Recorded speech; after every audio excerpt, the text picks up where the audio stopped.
जय हिंद फ्रेंड्स, नमस्कार। So friends, बड़ी खबर TDBF twin engine deck based fighter the future of Indian naval aviation. जी हाँ, TDBF भारतीय नौसेना इंडियन नावल एविएशन का भविष्य है।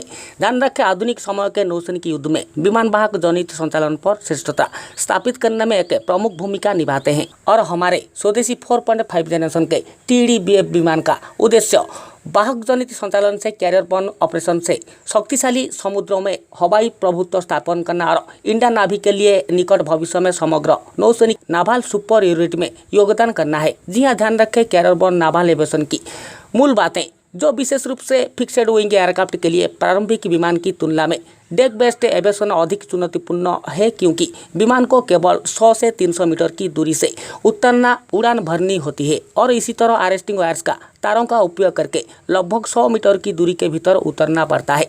कैरियर एयरक्राफ्ट को जहां 3 से 4 स्टील के वायर जो कि हाइड्रोलिक की डंपिंग सिस्टम द्वारा सहायता प्राप्त वाहक पर रखे जाते हैं, और जबकि विमान का टेल हुक को उतरते समय तार वायर को एंगेज करता है और कैरियर बर्न एयरक्राफ्ट रुक जाता है डेक के ऊपर। जी हाँ, CATOBAR CATOBAR catapult assisted take off but arrested recovery landing.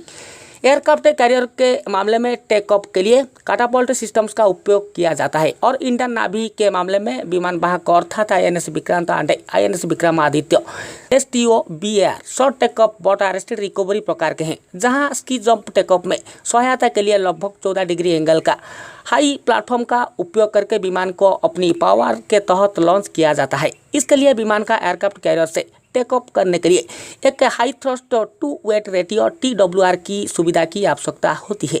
TDBF की मुख्य विशेषताएं। जी हाँ, हमारे TDBF twin engine deck based fighter aircraft है कि 4.5 जनरेशन की एयरक्राफ्ट तो है, लेकिन इसमें कुछ मात्रा में 5 जनरेशन एंड 5.5 जनरेशन की टेक्नोलॉजी को भी शामिल किया जा रहा है, जो कि कुछ मात्रा में, जी हाँ, जो कि आमका का टेक हो रहेगा। जैसे कि आमका इससे पहले ही डेवलप हो चुका होगा, तो इसका टेक्नोलॉजी इसमें शामिल किया जा रहा है कुछ मात्रा में।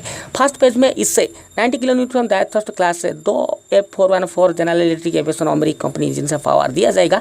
Advanced cockpit avionic electronics weapon packages रहेंगे, जैसे स्वदेशी I saw active electronically scanner radar जो कि हमारे डीआरडीओ की तरफ से डेवलप किया गया है। साथ साथ स्वदेशी सेंसर शामिल रहेंगे, इलेक्ट्रॉनिक्स वारफेयर सूट, और हमारे TDBF फाइटर एयरक्राफ्ट में 13 हार्ड पॉइंट्स रहेंगे, जो कि विभिन्न प्रकार के air to air and air to surface missile को ले जा सकते हैं।